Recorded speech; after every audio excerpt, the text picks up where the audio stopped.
안녕하세요. 필한방병원 한방내과 전문의 김수민입니다. 오늘은 역류성 식도염에 대해서 알아볼 거고요. 해서는 안 되는 생활습관에 대해서 한번 알아보도록 해보겠습니다. 역류성 식도염이란 위 내용물이 위에서 식도로 역류하게 되면서 일상생활에 불편한 증상 또는 합병증을 일으키는 위식도 역류 질환의 하나입니다. 양방에서는 흔히 GERD라고 해서 가스트로에소파기얼 리플럭스 디지즈라고도 설명을 합니다. 이를 줄여서 GERD라고 하는데요. 이런 경우가 자극이 심한 경우에는 식도 점막의 궤양이나 출혈을 일으키기도 하는 질환입니다. 이러한 역류성 식도염의 대표적인 증상으로는 역류하는 증상, 이로 인한 흉부 자결감이 있겠습니다. 음식을 먹고 난 후에 위 내용물이 식도로 올라오게 되면 쓴물이나 신물이 올라오게 돼서 우리는 신물이 올라온다는 증상을 호소하기도 하는데요.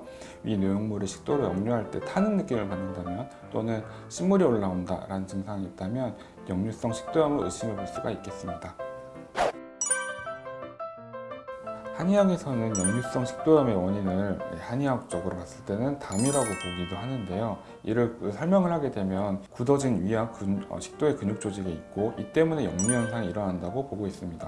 담이라는 것은 쉽게 말하면 소화가 되지 않아서 위장에 쌓이고 있는 음식 찌꺼기들이 부패되거나 딱딱한 덩어리로 변하는 것을 이야기하고요.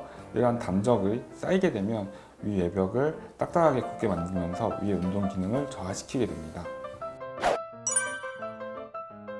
역류성 식도염에서 가장 좋지 않은 습관은 일단은 여러 가지가 있는데 그중 몇 가지를 꼽자면 자극적인 음식이나 과식을 하는 것입니다. 이런 것들은 위를 과도하게 팽창시킴으로써 복압이 올라가게 되고 위산이 쉽게 올라올 수 있습니다.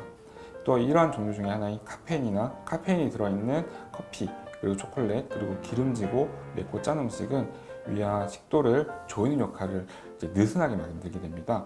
특히나 육류나 고지방 위주의 식사는 위산을 더 많이 분비하게 되기 때문에 피하는 것이 좋습니다. 또한 제일 안 좋은 습관 중에 하나인 식후에 바로 눕는 습관입니다. 이러한 습관은 산성인 위 내용물이 중력의 영향을 받지 못하고 식도로 잘 넘어올 수 있는 환경이 만들어지게 됩니다. 보통 소화 시간이 2시간 정도 걸리기 때문에 2시간 이내에 눕는 것은 피하는 것이 좋습니다. 세 번째로 졸리는 옷, 너무 배가 꽉 졸리는 옷, 벨트를 꽉 너무 조이는 경우에도 역류성 식도염이 발생할 수 있는데요.